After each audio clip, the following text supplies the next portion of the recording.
जन्माष्टमी पर कैसे कराएं खीर से कान्हा का जन्म और पंचानन स्नान, जाने शुभ मुहूर्त। इस साल श्री कृष्ण जन्माष्टमी पर पूजा का शुभ मुहूर्त 16 अगस्त देर रात 12:04 बजे रात से 12:45 तक रहेगा। इस दौरान कान्हा की पूजा करने के लिए आपको करीब 43 मिनट का समय मिलेगा। इसी शुभ मुहूर्त में आपको कान्हा का जन्म कराने के बाद उसका पंचानन स्नान कराना होगा।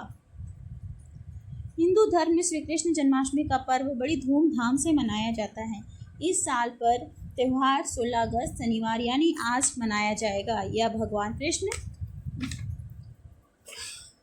का जन्मोत्सव है। इस दिन भक्त पूरे दिन उपवास रखते हैं और भगवान के बाल रूप लड्डू गोपाल की विशेष पूजा करते हैं। माना जाता है कि भगवान श्री कृष्ण का जन्म भादो कृष्ण की अष्टमी तिथि पर मध्य रात्रि को रोहिणी नक्षत्र में हुआ था, इसलिए इसी समय बाल गोपाल का जन्म कराया जाता है और फिर पंचानन से स्नान कराया जाता है। आइए जानते हैं कि श्री कृष्ण जन्मोत्सव की खास रस्में और स्नान की विधि स्टेप बाय स्टेप। खीर से कराएं बाल गोपाल का जन्म। जन्माष्टमी पर खीर के डंठल करना भगवान के जन्म का प्रतीक माना जाता है।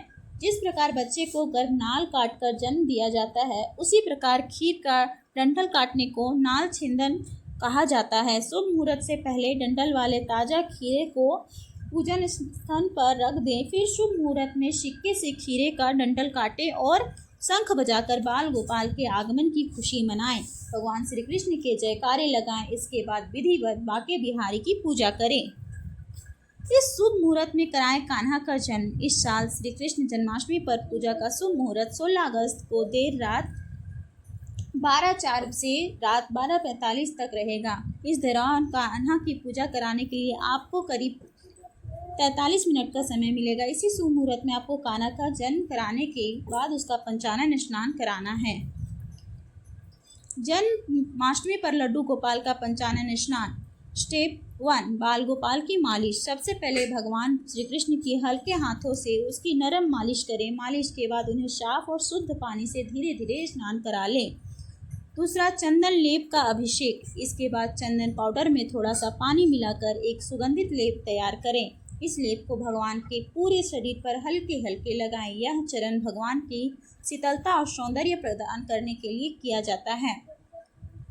तीसरा, स्नान की तैयारी। अब 2 स्वच्छ बर्तन लें, जिसमें से एक में भगवान को बैठाने की व्यवस्था करें और दूसरे में स्नान का जल भरें। स्नान के जल में पवित्र गंगा जल और तुलसी डाल दें। मंत्र जाप करते हुए इस पवित्र जल से भगवान का स्नान कराना शुरू करें। पंचानन स्नान। अब क्रम से भगवान का पंचानन स्नान कराएं। सबसे पहले कच्चे दूध से स्नान कराएं, फिर दही, उसके बाद शुद्ध शहद, फिर चीनी और अंत में गंगा जल से स्नान संपन्न करें। श्रृंगार और पूजन। स्नान के बाद बाल गोपाल को फूल अर्पित करें। उन्हें सुंदर और आकर्षक वस्त्र पहनाएं। सिर पर मोरपंख वाली पगड़ी सजाएं और हाथ में बांसुरी दें। इस प्रकार भगवान श्री कृष्ण उनको उनके बाल स्वरूप में सजाकर पूजन पूर्ण करें और आरती करें। लड्डू गोपाल को झूला झुलाएं। श्रृंगार होने के बाद लड्डू गोपाल को स्नेह पूर्वक झूले पर विराजमान करें। झूले को फूलों से सजाएं। साथ ही भजन कीर्तन के साथ भगवान को धीरे धीरे झुलाएं। स्नान के समय इन गलतियों से बचें। स्नान के लिए नए और विशेष बर्तन का प्रयोग करें, जो केवल भगवान के स्नान हेतु रखा हो। शंख से जल अर्पण करें। भगवान की प्रतिमा को जमीन पर ना रखें। स्नान का जल नाली में ना बहाएं। इसे स्वयं ग्रहण करें, घर में छिड़कें या तुलसी के गमले में डालें। Thank you.